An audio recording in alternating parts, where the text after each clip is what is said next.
A family tradition has lasted a century. Not one, but two elegant dresses passed down through generations who have seen America transform from horse-drawn streetcars to handheld computers. The fashion has stood the test of time, and so has the family.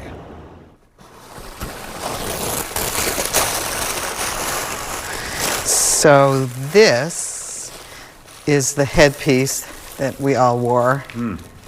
Isn't that beautiful? Yeah, that is beautiful. Mary Lou marries her husband Kenny in September 1975. She is the fifth generation to wear this wedding dress. The most beautiful dress I've ever seen. Absolutely incredible. What do these dresses mean to you? Family. The wedding dress is one of two exquisite dresses that after a century or more now need to be preserved. But we'll give you a glimpse of these precious artifacts of fashion, tradition, and love.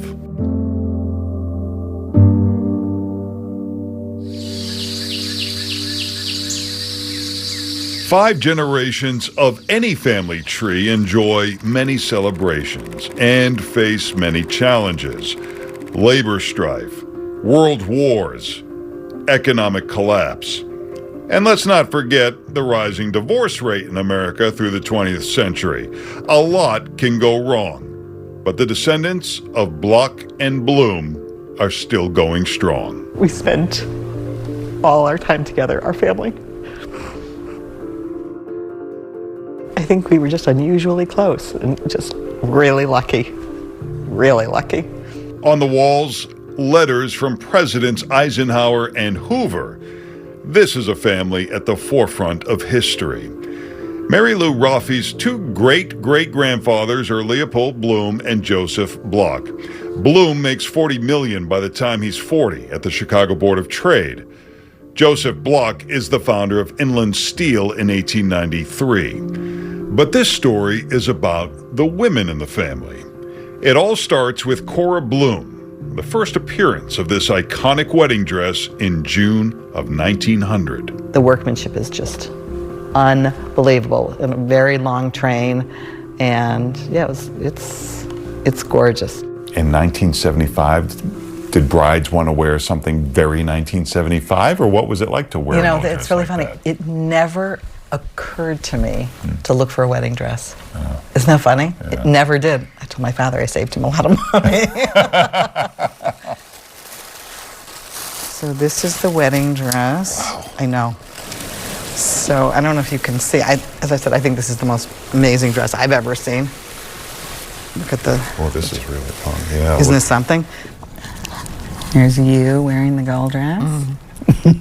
Mary Lou's mom, Susan, wears the dress in 1952. She meets her future husband on a blind date. As I recall, he proposed over the phone. He was living in a different city, and so that's how it came about. So he just couldn't wait anymore? I guess so. Susan wears both dresses, the exquisite wedding dress from 1900, as well as this dress, a gold 50th anniversary dress, first worn by Leopold Bloom's wife at their 50th wedding anniversary in 1925. I remember when I wore them and when other people before me wore them, and it makes me happy. So here is the undergarment. Isn't that something? Oh, wow. And with the gold, look at the fabric. Isn't that something? Wow, it's heavy. Yeah. All we really know is that the material is purchased in Paris. Gold beads adorn the dress, along with a lace design of birds and vines.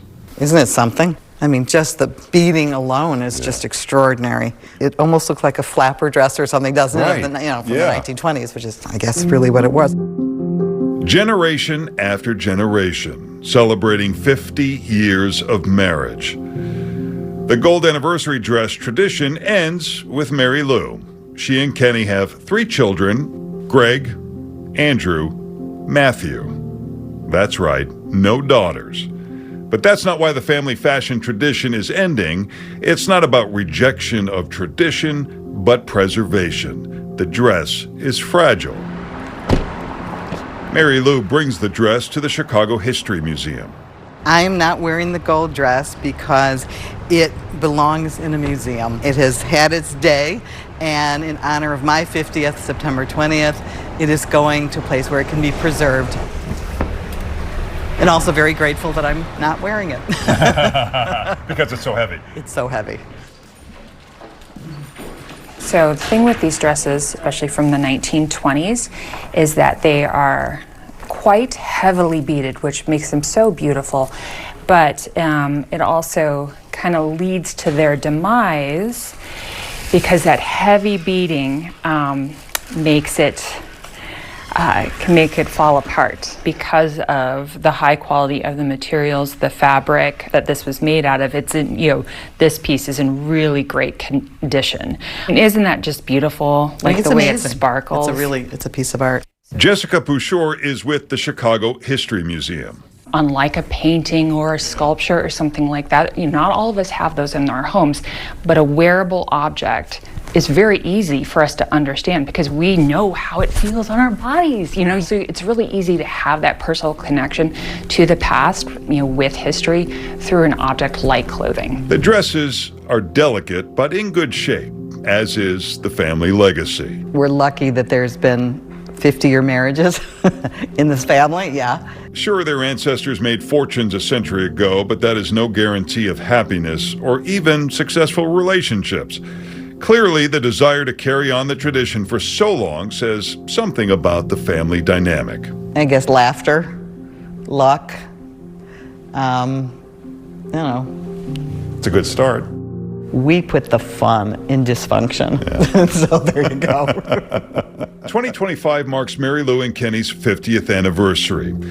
She doesn't wear the dress, but she does carry the gold purse to the wedding of her niece, Talia, who marries on the date of the 50th anniversary. So I said, Talia, I would be so thrilled for you to get married on my wedding anniversary for many reasons. First of all, I love that I would share that date with you. Yeah. And more importantly, the whole family will be together. Yeah. Your father's paying for it. And I said, right. I couldn't be happier. Yeah, that's good. That's the way to Most people will never afford a gold dress or marry at the Drake with such pomp and circumstance. Gold beads and lace are indeed elegant, but what transcends the opulence is the tradition that delivers a message of hope from one happy marriage to the next.